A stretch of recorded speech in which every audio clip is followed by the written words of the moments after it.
I'm drawing a portrait every day for almost 2 years now. I have 2 weeks left and I want to finish with a bang. So I will upgrade this challenge with an even bigger one. That's why I'm gonna do the 100 heads in 10 days challenge. I will get started right away and tell you about this challenge and my experience along the way. I bought a new sketchbook to make sure I could fit in 100 heads. But with this new sketchbook there comes a new anxiety, because look at these beautiful white pages. So flat, so smooth, so untouched. Now I will destroy it with my art. I keep telling myself to not worry if the art supplies run over to other pages, just have fun with it. So that's what I'm gonna do. What is the 100 heads in 10 days challenge? Well, you draw 100 heads in 10 days. What means 10 portraits a day.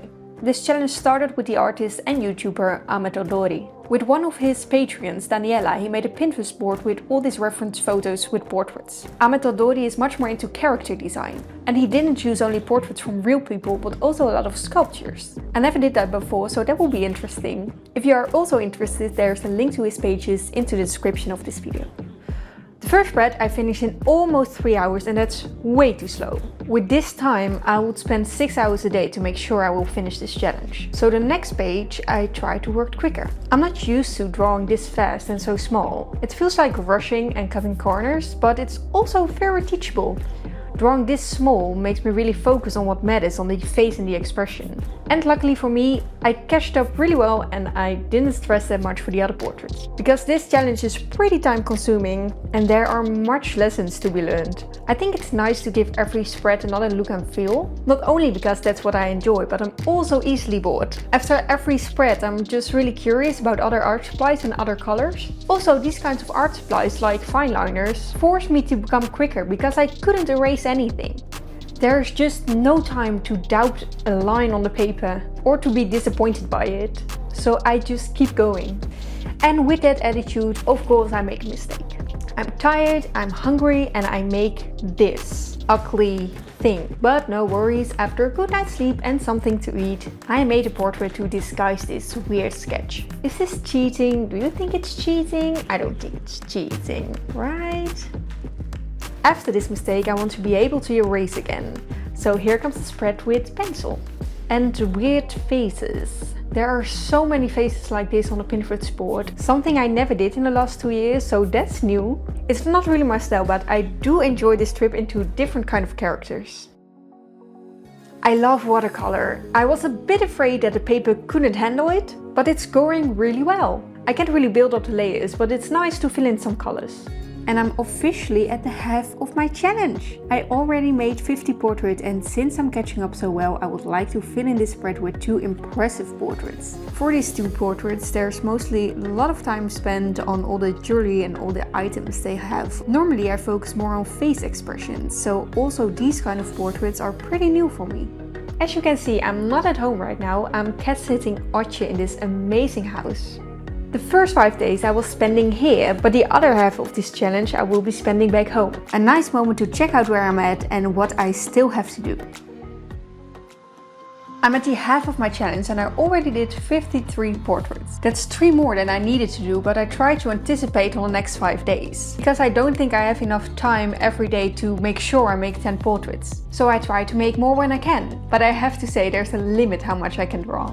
I discovered that it's important to take breaks and also to just quit when I get really bad. It's not only making sure I finish 100 portraits, but I also want to learn something about these faces. So I try to keep my curiosity while being very productive and time efficient. Like drawing many portraits in one row and then fill in the colors later. Also I learned drawing smaller doesn't always mean faster. I can still get lost in small details, what are even harder to draw when you small really small. So I allow myself to draw bigger if I feel like it. I also discovered that the Pinterest board from Ahmed and Daniela doesn't have enough reference photos anymore. I think because this challenge is a bit outdated. So I switched to my own Pinterest board to make sure I have enough to choose from. I think it's really cool that Ahmed and Daniela shared their Pinterest board, and I wonder why I always hide mine. So I decided I want to share my muses with you also. My muses are all these different kind of people, shot from different angles or with interesting shadows or just inspiring faces. I don't really like the smooth kind of photos, so these are real people including wrinkles and pimples. There's a link in the description of this video. I wanted to make better combinations on one spread, so here's a spread full with hats. Remember I wanted to keep up?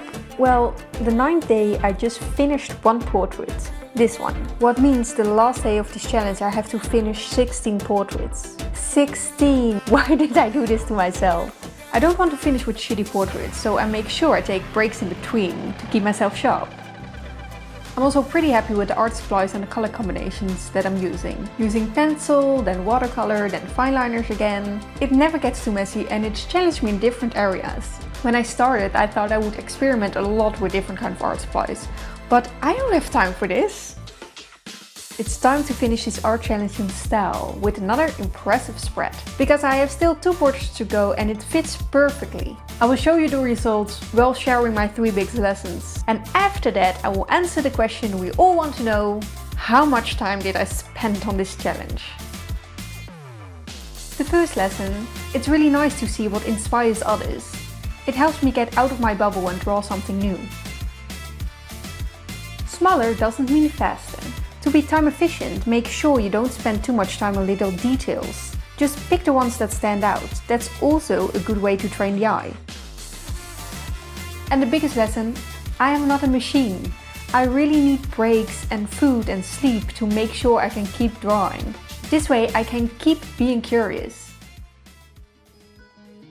But the answer on the biggest question, how much time did I spend on this challenge? I tracked everything and the answer is 26 hours and 22 minutes. What means I spent 16 minutes on every portrait, and I think that's quite a lot actually. But I'm also happy that I have a few bigger portraits where I took my time. It means I still enjoyed what I did and I didn't rush my way to the end. I still took my time and make sure I learned something in this crazy challenge. That's it, that's my challenge. I would love to hear your feedback, so drop it down in the comments. And would you like to draw daily? Just 1 and not 100. Here are some videos for some tips and tricks and for the right mindset. If you want to make sure that I can keep doing this, then like and subscribe, and I will see you at the next video.